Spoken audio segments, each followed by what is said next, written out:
Welcome to the Seniors Moment. I am Charlie, and I am Mayo. we are the co-hosts for the show. And we are excited today to have a special guest with us. Hey. She is the Honorable Maria Ristow, Mayor of Los Gatos. Hello. Hi, Mayo. Charlie. Hi. Hi, Mayo. Thank you so much. I'm absolutely thrilled to be here. We want to congratulate you for being appointed as the mayor for 2023 and 2024. Is that correct? For a That's term? 1-year term, so the year of 2023. 2023, okay. That is 'Cause very interesting. I saw one of the blurbs on you. It says your term finishes at 2024 Oh, yes. November. Okay, so Los Gatos has at-large elections, and so our council members, every 2 years, about half of them are elected, and all 5 of us serve the entire community, and we rotate mayor each year. Oh, that's very interesting. So I became mayor after Rob Rennie, and then chose MaryBeth to be my vice mayor, and then she'll be mayor next year, and she'll choose Councilmember Hudes, and so we just sort of have a rotation that's Oh. observed. Are there just few places that do it that way, or are we unique? Most of the smaller communities around us do it. Most of okay. the smaller towns, Monte Sereno, Campbell elects a mayor. That's fairly new, but a lot of the smaller towns just rotate. Very interesting, because Charlie told me about it. He read up on it, and I said, never heard that before. That's right. We all get a turn. I guess the big cities, they elect their mayors, right? Like Correct. They Chicago elect and directly. San Well, San Francisco, Jose, yeah. Sunnyvale, Right. Campbell, Yeah. Palo Alto, I think, elects their Probably, mayor. yeah. Interesting. But the other towns around us do not. Okay. But yeah, the Very really big interesting, cities, of yeah. course. Okay. Great. Well, please tell us about yourself, where you grew up, where you're from, what school you went to, all the personal, things. The basic stuff. Basic, yeah. So I grew up in Chicago. My family, all of my family was from Chicago, lived in Chicago all the way What back. part? What part? The northwest side, it didn't really have a neighborhood. It Okay. was just basic blue collar neighborhood. My dad was an attorney. So Okay. he was the only one among my friends. All their other dads wore uniforms to work, and I always thought, how come my dad doesn't wear a uniform? So it was just kind of an interesting scenario. But when I was in 8th grade, then after graduation, we moved to a suburb of Chicago, River Forest. River Forest. Yeah, which Right next door to me. right next door to you, yes, because you said Oak Park, and Oak Park was amazing to me. That was the home of Ernest Hemingway, and also Frank Lloyd Wright had his home and studio there. Right. Yes. And so that that combined with the fact that my grandfather was an architect piqued my interest in architecture. Wonderful. So we would go, and every year there were the Frank Lloyd Wright home and studio tours, Oh, and different Frank yes. Lloyd Wright homes would be on tour. And then from the time I was a young girl all the way well into adulthood, my grandfather would take me, or sometimes my sisters and me, out for walks and just start pointing out buildings and telling us the history of them. Oh, that's a big city. It's a big city. There were some great walks. So I went to a Catholic school in Chicago. I lived right between Belmont and Addison, so even in grade school, I could walk a couple blocks to the bus and go to Cubs games. That's great. So I spent a lot of summers Okay, watching the yeah. Chicago Cubs. And then when I was in high school, my high school was about 2 miles away. So sometimes I would walk home from school, but usually I took a bus or rode my bike. Okay.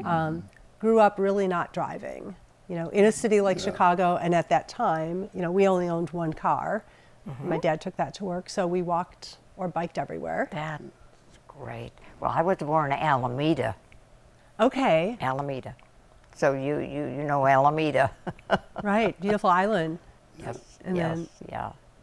Okay. And Charlie, he actually. Yeah, I was a foreigner, born born in Japan. Okay. My father was in the diplomatic service for the Chinese nationalist government, so he was sent there in the late 1930s, and so I was born there. Okay, so you were born here, or No, in I was Japan? born in Oh, Japan, okay. So yeah. your dad went there Yeah, for the, as a diplomat. Yeah, for the You were Chinese born in government, Japan, yeah. but then your family came back here? I came here to go to school. Okay. So, Where did you go to school? well, I graduated from San Jose State University, and I got a degree in electronic engineering. Actually, it's electrical engineering. And Okay. then, because I'm in Silicon Valley, and the technology was just booming at the time, I was lucky to get a job, as a design engineer, designing chips. Yep. So, yeah, Very important job. yeah. So, But we're supposed to find out about you. Okay. Well, then, continuing after high school, I went to the University of Illinois in Urbana. Oh, yeah. And Champagne. Champaign, Yeah. Urbana. And, there were cows, there were fields.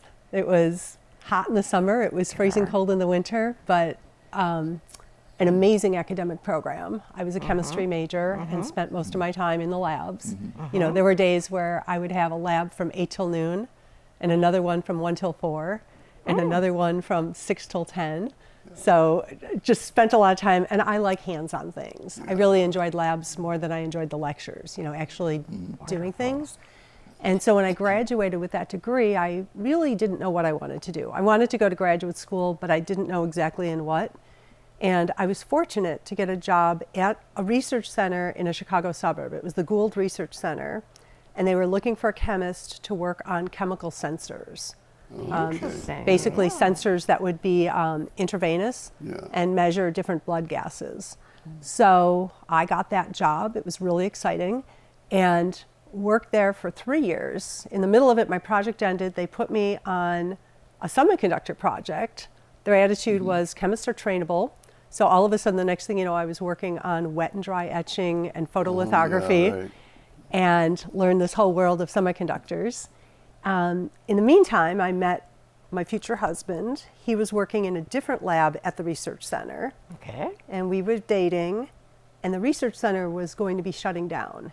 And so he started looking for a job, and he knew I still had one great-grandmother at that point, both grandparents, my extensive 4 siblings. My family was in Chicago, and I think he knew I never wanted to leave, so he was only looking for jobs in the Chicago area. Okay. But he got a call for an interview out in Silicon Valley, and I'm like, well, go look at it. And when he came back, he was so excited about the work. It was on mini supercomputers, Oh, yeah. and, for people in engineering, Silicon Valley is like Disneyland. Yes. And you've got to go at least once, right? Of And so I course. just said to him, I don't know what I'm going to do. We weren't engaged or anything. I'm like, but you have to do this. And so he went, and 8 very, very, very long months later, I finally came out also. Initially, I just did not want to leave Chicago, and I thought, well, we'll see what happens. And then I started interviewing out in California. And then I realized if he had moved to the moon, I would have moved there. It didn't matter where he was, right? So it was a perfect test for our relationship, I think. Yeah. I did not want to be. Maria, I think you call that love. Yes, total love, pure love. Yeah. But I did not move out initially because I did not want to be financially or emotionally or socially dependent. I This I woman loved has my it all job. together. Well, I loved my job back at the Gould Research Center. So I was fortunate to get a job at the Varian Research Center. So moved out like 8 months after he did. And then we got married a year later. We went back to Chicago to get married. So it's been a hopscotch. I was still in, I was still in semiconductors, but working on solar cells, photovoltaics for space applications. Oh, Charlie knows all about And then them. laser diodes. Yeah. Then LEDs. there were all kinds of things that happened where we split off, we made our own company, and then I went and worked for Watkins Johnson. So I just had this little hop skip into different areas. You could write a book. Well, it was really fun, and I always tell people, you don't necessarily know what you're going to do. I think I always told my kids, pack your toolbox. You don't know what you're going to need. Pick up any information you can get and just be open to possibilities. And when we moved out here, I said, I'll stay for 5 years, no longer. I'll miss my family too much. And I'm definitely not having kids out here. Well, we stayed 8 years, and then I had my kids, and then we're still here. So Oh my moved here in God. '87, That- and Has it all 2023, together. and this is my home. California does that to a lot of people. You know? It's really hard to leave. I Yeah. joke that it has a very strong gravitational pull. Yeah. So how many children do you have? Well, I have two. Yeah. Okay. Boys and girls? I have a daughter who's 22. She just graduated God. from UC Santa Barbara last June, and in physical geography, and she's figuring out next steps right now. And then I don't talk about it a lot, but my son died almost 2 years ago. He was 24. So we just observed his 26th birthday this past December. Yeah. That happened. But he was amazing, and he was living his life, and he was an outdoor adventurer and a mountain climber and a wonderful. wingsuit pilot. And he died very tragically. What kind of pilot? There's something with parachuting that's called base jumping, where you jump off of cliffs or mountains. Oh, yeah. And then he had a Okay. wingsuit, so he actually I've flew. seen that Yeah, on I've seen TV. those. I saw his videos. I never watched him do it in person, but he had had over 250 wingsuit flights, and unfortunately, one Isn't of it those funny? the last flight was his last flight. Yeah. So Well, my son was killed in an airplane crash with my 13-year-old daughter, and that was 12 years ago. You know. a long Oh, time. Mayo. And I said that almost did me in. That was a bummer, but life does have a way. So I want people who are watching that it's not all fun and games, and No. gotta look at it that way. right, and sometimes those shocks just knock your legs out from under It you. does. But you know, this town has been incredibly supportive. My fellow council members, our staff, and you know, I could not give up on my husband and daughter, right? And my son wouldn't want me to give up. So when he died on June 12th of 2021, we had a council meeting the following Tuesday, and I missed that meeting. I just couldn't, I was in shock for weeks. But then we're off for the month of July. And when August came, you know, I had actually thought about, I don't know if I can stay on the council. I don't know if I can go out in public. I don't know what I can do. But with a huge amount of support, I did come back in August and just didn't do any social events for the rest of the year. And I just did everything related to the council. You needed that. Yeah, it was just too hard to be out in public. It was just, but you Yeah. know, like you don't know what life's going to hand you. I'm glad I don't know the future, That's but there's a it. lot of gifts that came through. You know, I mean, you see the best in people when the worst thing It's happens. wonderful of you to share that with people. Here's an opportunity to share the thing that you hold dearest. Yeah, So Yeah. thank you. you're welcome. Also, it's good to hear that our town is so, it's a very special town, you know. It's very giving, you know, with people. And Oh I'm my glad I'm gosh. part of resident here. People I didn't even know sent us letters. We probably got over 350 cards. Oh, You know, that's plus wonderful. emails and calls, and there were actually people that said they had only met me in the campaign and heard about it. And so, you know, obviously I would never wish this on anyone, but I think if you're open and you let people help you, you know, I kept right. thinking of everyone around me as a life raft. They just Right. kept me floating. That's When I thought a I couldn't keep my great head up thought. right. And it was, so this is a special community, That you know. Yes, it is. Yeah. That's it. That's wonderful. You notice. Yeah, yeah, and it reminds you to keep every day. Every day, you just don't know what's going to happen, and just treasure what you've got. We had an amazing relationship with our son, and I'm grateful for those years. I hope you're listening. That's right. That's right. Okay. Well, let's talk about your mayor, I can't even say, mayoralship. How do you like? Mayorship. Yeah. Yes. I Yeah. don't know How, whether that's how the right do you word. like being a mayor so far? You know. I love it. You know, it's interesting. I was elected in 2020, so I started serving in 2021. And, you know, if someone had told me I'd only have 2 years on the council and then I'd be mayor, I'd be like, oh my gosh, you know, how do you get ready for that? But a couple of things. I had a lot of great mentorship with my fellow council members. And last year, while I was vice mayor, our mayor was extremely busy. He was at different times running for another office, and so he couldn't be in 5 places at once. And so I got to fill in. I got to give a commencement speech at Hillbrook. I got to speak at the 4th of July event. So I had these opportunities where I wasn't doing everything the mayor did, but when he needed me to fill in at a meeting, the mayors and managers meetings monthly, I got to go to some of those. So it kind of helped me, kind of breadcrumbed me to where I am. Yeah. So you fit like a glove then. It feels more comfortable than I thought it would. Our town manager is amazing. So, besides running the town and having all the employees report to her, she also views it as her job to support the council members. And when I was elected, 3 of us were brand new to the council, and she did an amazing job, helping make sure that we were ready for the meetings and what to do. And I do feel like running the meetings has been a lot easier for me than I expected it to be. I was very nervous at first about, oh my gosh, we're going to be on TV, and I've got to make sure I see all my fellow council members and call on the audience, and now we have people on Zoom. But, I realized I'm not expected to be perfect. And if I miss something, our town attorney will say, you forgot to take verbal communications, or the vice mayor will remind me of something. And, we all just work together. Right. So That's great. That's learning. That's good, yeah. So what is a typical day for you like? Can you tell us how the day starts and what do you do during the day? And I don't have any typical days right now. It's crazy. I mean, if it's we have council meetings every other Tuesday night most of the time. Okay. Occasionally we'll have a special meeting on another day. So to put that in perspective, and I don't have a full-time job.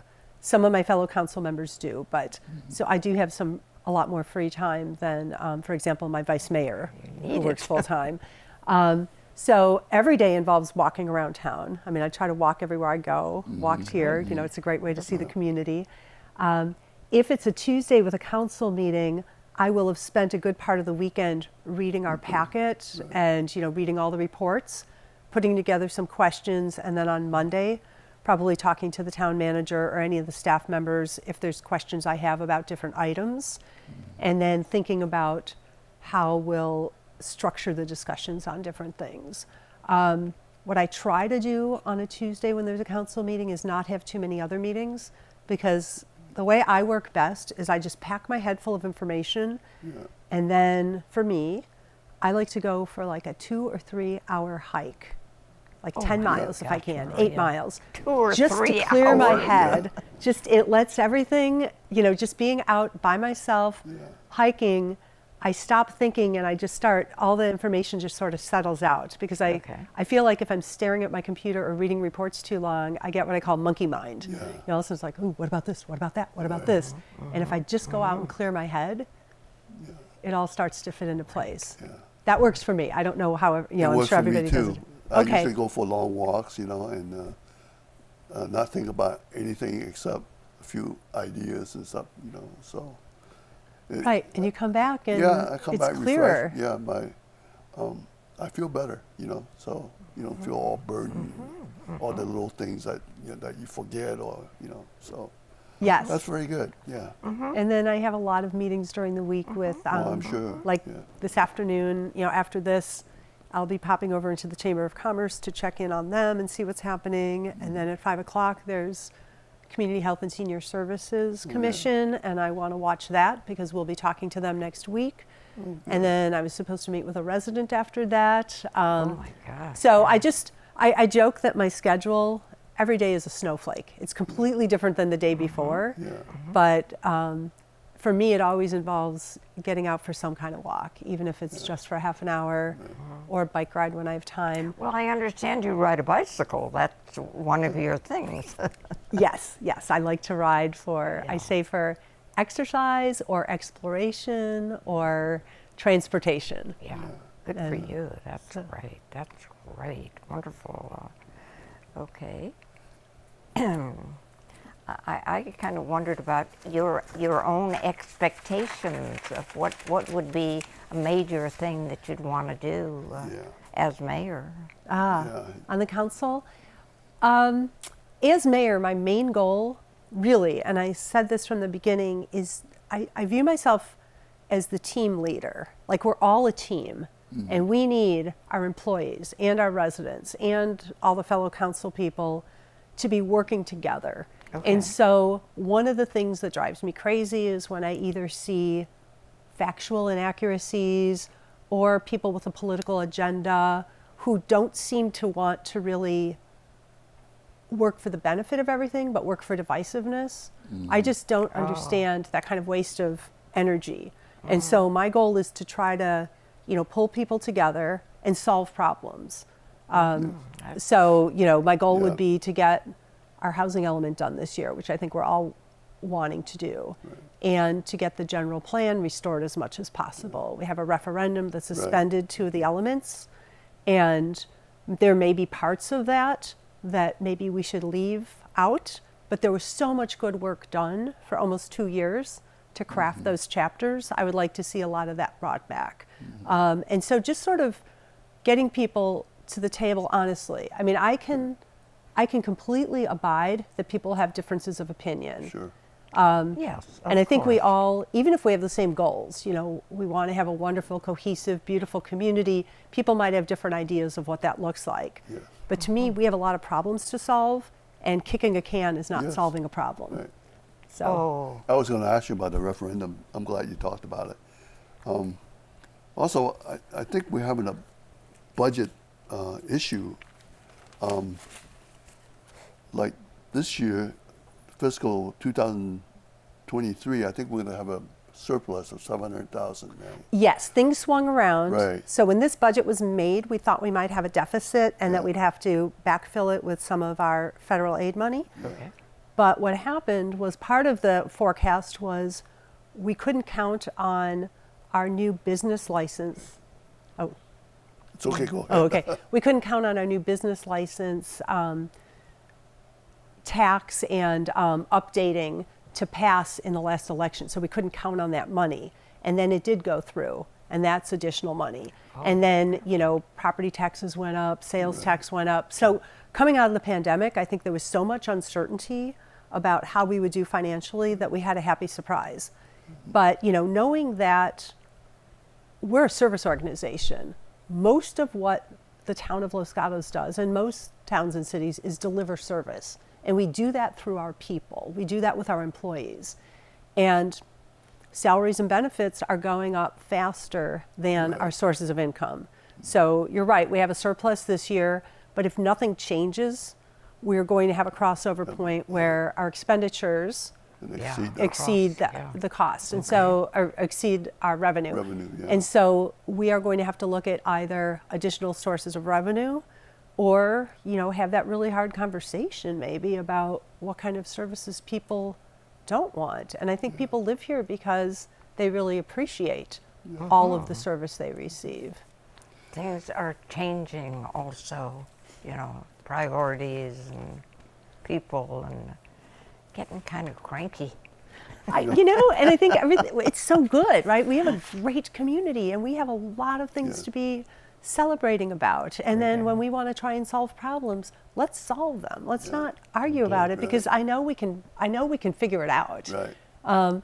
One of the most important things to me is I get it that people that aren't happy will show up in council chambers to talk to us, and I respect that. But I also know that there are people throughout this entire community that don't always write letters or come to the council. And so I actually go out of my way when I'm walking around. I walk up to the North 40, or I ride my bike up there and I talk to the residents there.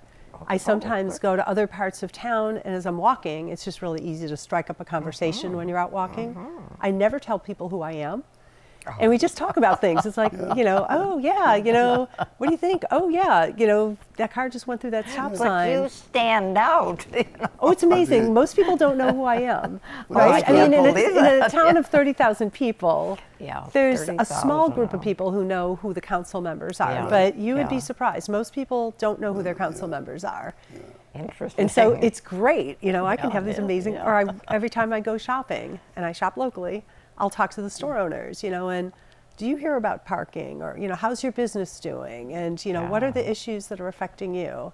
So I get a lot of information that way, and I feel like I get personally a better balance of what people care about than if I only read email and heard public comments. Right. It sort of supplements it. That's great. Oh, my other question was that, how do you spend your fun time? You know, Yeah. where's the, what area in town do you like the best that you go enjoy yourself, you know? Oh my on gosh. your off time? All over. I mean, you know, my mental refresh is our open spaces, St. Joseph's or up El Sereno or up to the Overlook Open Space.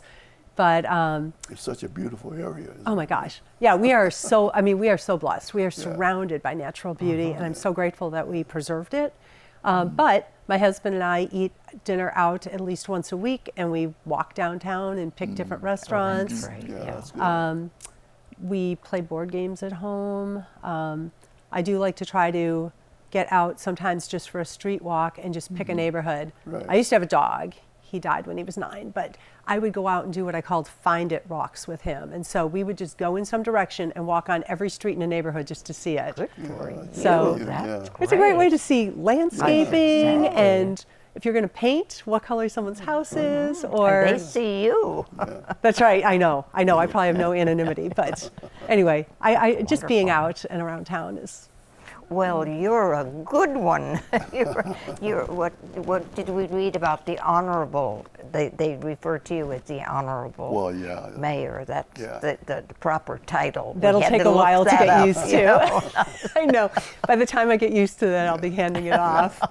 But anyway, Well, yeah. Well, we're happy to meet you, and they picked the right one. you know. Oh, thank you, Mary. We're happy to have you here today, and we want to thank you for taking time out from your busy schedule to come and talk to us about, you know, Los Gatos, and we will also want to thank our audiences I should say. for watching our show, and we want to thank the producer network that sponsored the show, Should say. and we'll thank everybody, and we'll see you all at the next show on Seniors Moment. Bye.